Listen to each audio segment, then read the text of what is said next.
L'activité qui a eu lieu, c'était d'abord une réflexion de 10 jours dans un cadre à la périphérie de la ville, de différents experts ministériels et académiques pour réfléchir sur les projets ou les programmes de développement à faire promouvoir en RDC par rapport à la transition écologique en se focalisant sur l'agriculture, l'énergie, les infrastructures urbaines, notamment les transports et évidemment la forêt, la gestion forestière. Il était question pour nous aujourd'hui de présenter ce draft du programme aux secrétaires généraux de l'administration publique de la République démocratique du Congo pour avoir leurs avis et considérations par rapport, parce que le programme c'est un programme commun, c'est un programme qui va s'appliquer sur toute l'étendue de la République démocratique du Congo. Donc il était normal pour nous d'écouter ce qui gère l'administration publique en rapport avec ce programme.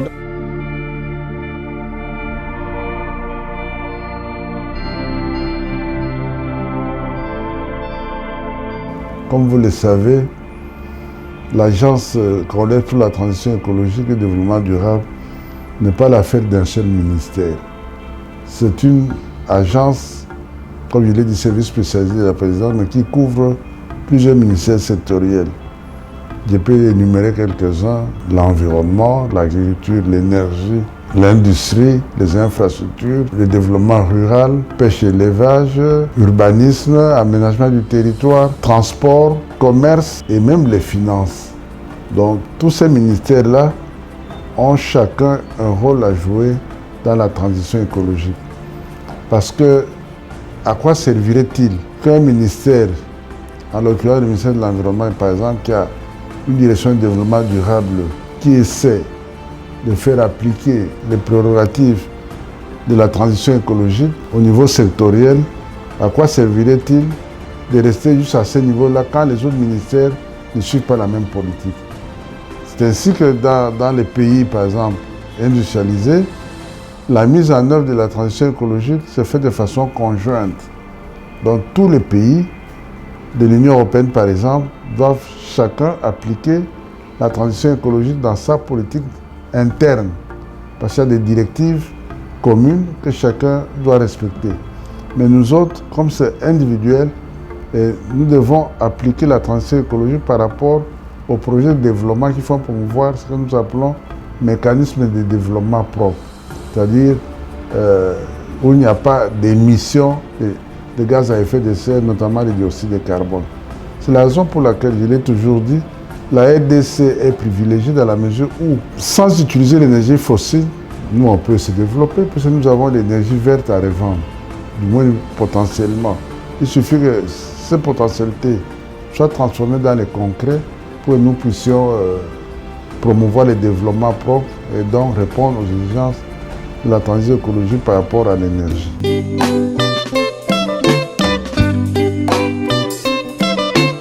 Donc le programme est centré sur 5 thématiques importantes.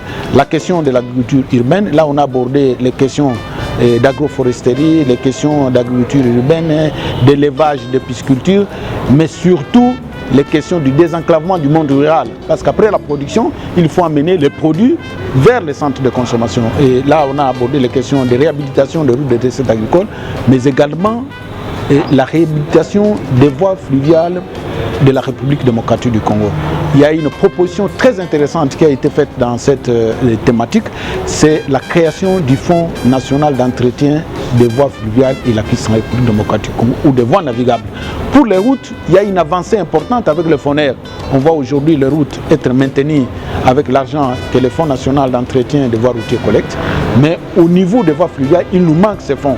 Donc pour que la régie des voies fluviales aujourd'hui arrive à réhabiliter ou à faire les dragages au niveau des voies fluviales, il faut l'argent de l'Union européenne, il faut que ça cesse. Non, il faut que la République se dote de son propre fonds pour désenclaver totalement le monde rural en République démocratique du Congo.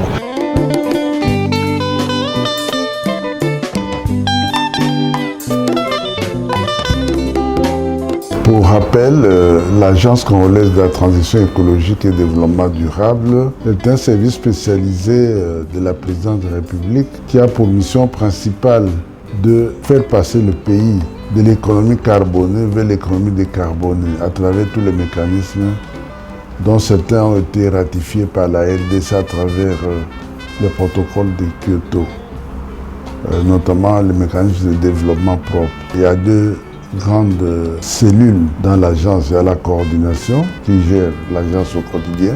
Il y a le comité de pilotage qui définit, oriente et supervise la politique de l'agence.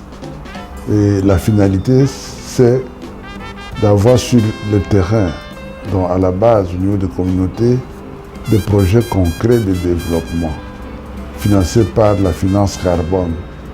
Parce qu'effectivement, comme nous participons à l'amélioration du climat par notre forêt, il y a une obligation de compensation au niveau international. Et c'est cet argent-là de compensation qui doit être utilisé pour financer le projet à la base. La deuxième thématique était en rapport avec la forêt. Donc là, on a parlé des questions du reboisement et du boisement. Il fallait transformer autour de 8 millions d'hectares de savanes et terres dégradées en plantations agroforestières ou en plantations d'arbres. Et là, c'était très intéressant par rapport à l'engagement que la République avait pris au niveau de la communauté internationale, mais également l'engagement que le président de la République, son agence politique, c'est qu'il avait pris de planter autour d'1 milliard d'arbres à travers la République démocratique. Donc c'est un engagement important que nous, en tant que service spécialisé de la présidence de la République, on devrait matérialiser sur le terrain. Au stade actuel, nous sommes en train de faire des arrangements administratifs pour qu'il y ait communication entre les partenaires extérieurs et nous. Une transversalité qui nous permet de capitaliser les ressources nécessaires pour les projets de développement durable à la base. Parallèlement à cette démarche-là, grâce à l'implication très sérieuse du coordonnateur adjoint de l'agence, nous sommes en train de définir des politiques communes avec tous les ministères sectoriels qui nous permettent d'avoir des projets communs, des projets conjoints.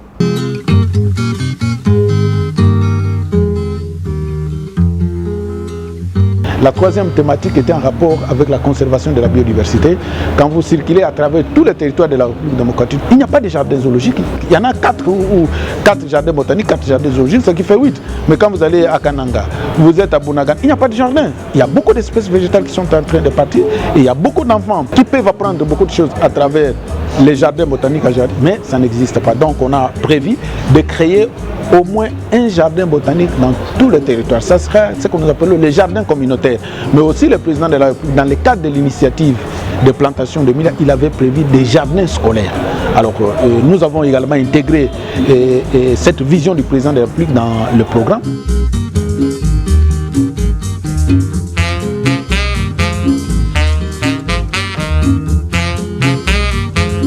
Ils ont réfléchi, ils ont produit un document, mais il fallait partager ce document-là avec les secrétaires généraux de l'administration publique pour que chacun puisse s'imprégner de la réalité de la transition écologique. D'abord, du concept même. Parce que quand vous ne comprenez pas un concept, que vous n'avez pas la même compréhension, chacun va faire ce qui lui semble bon de son côté, il n'y aura pas synergie. Mais si tout le monde joue la même mélodie, on va avancer. C'est la raison pour laquelle je leur ai rappelé que la transition écologique, ce n'était pas l'affaire d'un seul ministère, mais de tous les ministères. En fait, c'est toute la vie nationale, tous les ministères techniques, sectoriels. Et deuxièmement, je leur ai dit que chacun devrait apporter du sien pour développer une synergie au lieu de travailler en vase clos dans son coin là, et où on ne voit même pas les résultats. Tout est dilué dans la grande indifférence populaire. Et ce qui fait qu'au lieu d'avancer, on recule.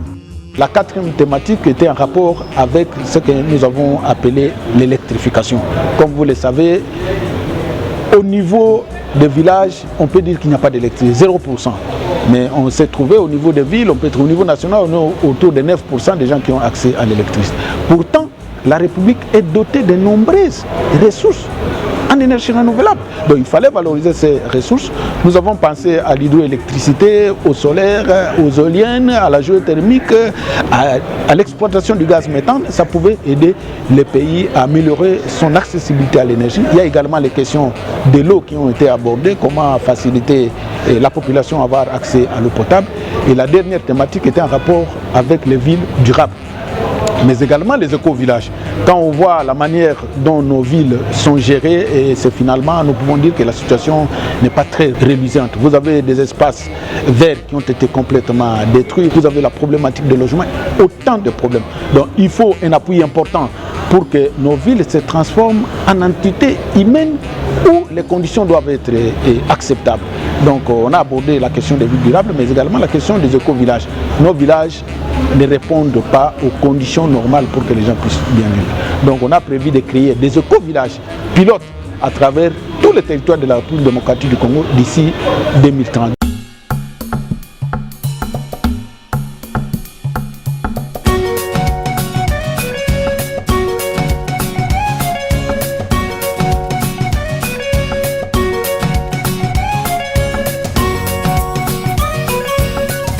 À la fin de la journée, après les explications, on s'est rendu compte que tout le monde était d'accord avec cette vision des choses et certains ont même dit que c'est ce qu'il leur fallait, qui leur a manqué pendant longtemps. Donc il fallait cette impulsion-là qui ouvre les yeux à chaque décideur pour comprendre que son action est une partition dans un ensemble cohérent qui fonctionne de façon harmonieuse, où il y a les inputs des uns et des autres. Donc, cette compréhension-là, pour moi, je considère que c'est un atout pour la dynamique qui va nous conduire vers les étapes ultérieures. On a présenté finalement les étapes qui vont suivre. Les jeudis, il y aura une réunion sur la création du Fonds national d'entretien de voies fluviales et lacustres en République démocratique du Congo. Et les 7, octobre, nous serons à l'université Kinshasa pour présenter également les programmes, pour que les programmes soient participatifs.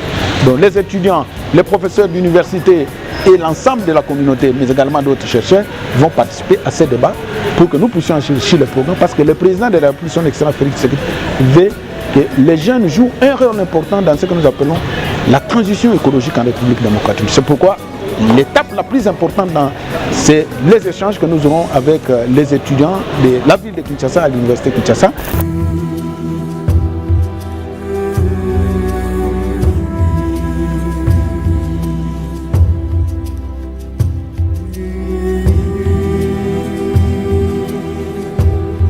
On ne peut pas exclure le développement de l'environnement. On se développe dans son environnement, on se développe des ressources de son environnement. Et la RDC, notre pays, qui est un scandale en termes de ressources, est paradoxalement une humiliation en termes de développement réel. Parce que, je vous rappelle qu'en 2011, nous étions derniers au monde au point de vue du développement humain. 187e sur 187. Ce qui est un grand paradoxe quand on compare les ressources que le pays renferme et le niveau de vie et la qualité de vie de la population.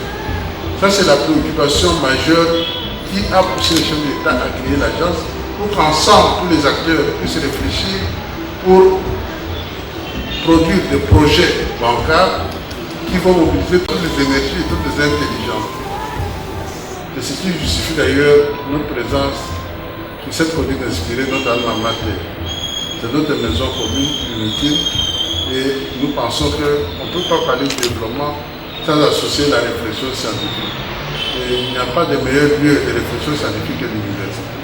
D'ailleurs, tous les pays du monde, comme vous le savez, les grands pays industrialisés ont également les grandes universités du monde parce qu'il y a une synergie entre la société et l'université.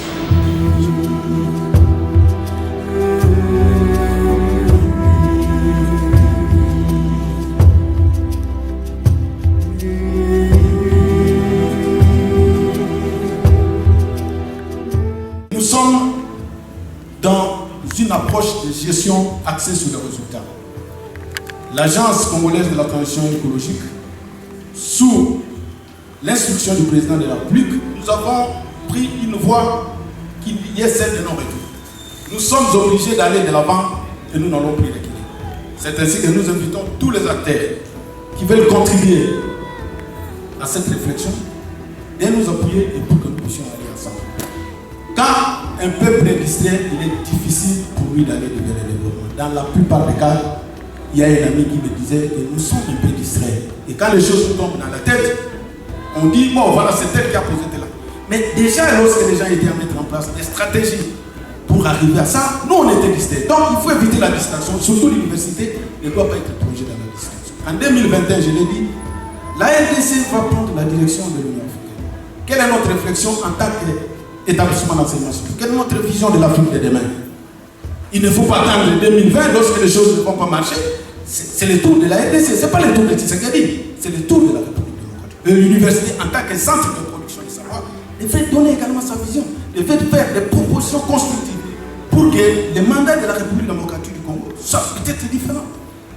Les défis sont énormes en Afrique. Vous avez la pauvreté, les guerres partout.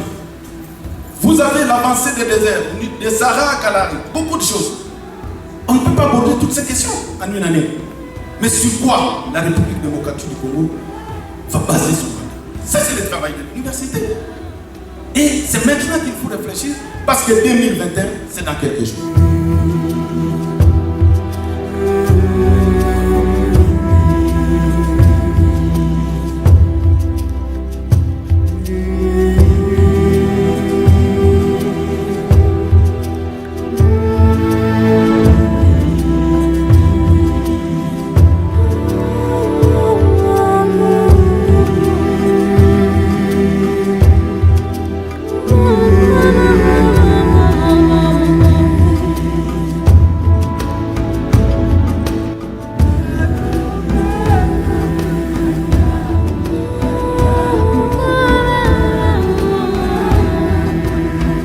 Après la vulgarisation dans les milieux académiques et dans les provinces, parce que jusque novembre, tout doit être prêt pour qu'on puisse envoyer auprès des partenaires pour pouvoir libérer les financements. Donc c'est par rapport à ça. Entre-temps, il est question de mettre en place les comités de pilotage qui n'est pas encore mis en place. La réflexion là, les documents là, vont servir de matrice au comité de pilotage de définir sa politique. Parce qu'on ne peut pas réunir les gens sans qu'il y ait un soubassement. Il faut qu'il y ait un document de travail. Et pour moi, je considère cela comme un document de travail qui sera encore enrichi par les membres du comité de pilotage qui sont recrutés dans les différents ministères. D'ailleurs, nous avons reçu heureusement les réponses de plusieurs responsables pour désigner les représentants au comité de pilotage. Les experts vont être déployés dans toutes les provinces de la République démocratique du Congo. Il s'agit d'un programme national et les gens vont donner leur avis et considérer par rapport à ça. Et à la fin, nous présenterons le programme aux partenaires techniques et financiers de la République démocratique du Congo. Et avant que le programme ne soit transmis à son Excellence, Monsieur le Président.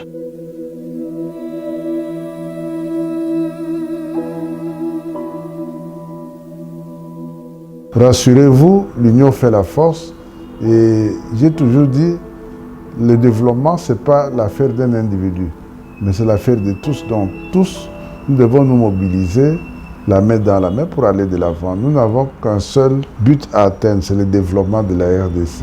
Mais rassurez-vous, le développement de la RDC, c'est plusieurs milliards de dollars et ça, on est capable de les mobiliser à travers l'agence. On ne peut pas gouverner sans suivi et évaluation. La grosse erreur que nous avons commise depuis des décennies dans notre pays, c'est qu'une année qui se termine, il n'y a pas de bilan, on commence une nouvelle année, on ne sait pas là où on a commis les erreurs, on ne sait pas auditer, on ne sait pas évaluer, mais les projets seront audités à l'interne comme à l'externe. Et il y aura un suivi, c'est d'ailleurs le rôle du comité de pilotage que je préside au nom du chef de l'État.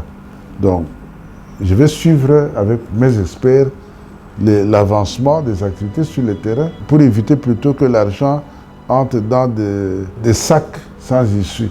Et là, ça serait anormal et très regrettable. Mais nous travaillons, vous savez, le grand capital pour faire avancer les choses, c'est la confiance. Et la confiance n'est pas spontanée. La confiance se mérite. Il faut savoir mériter la confiance. Et c'est le sérieux que vous mettez dans ce que vous faites qui crée la confiance. Mais si vous êtes négligent, un peu aventurier, personne ne vous fera confiance. Nous sommes dans un processus que nous appelons irréversible. Ça, on ne recule plus. On va aller de l'avant et on va atteindre les objectifs.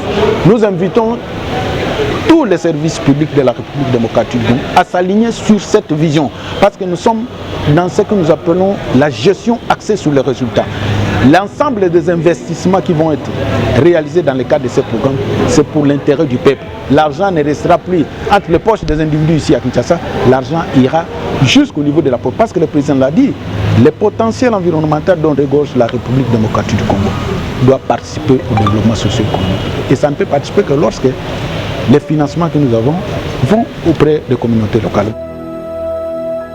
Normalement, tout projet de développement doit conduire à l'amélioration du niveau et de la qualité de vie.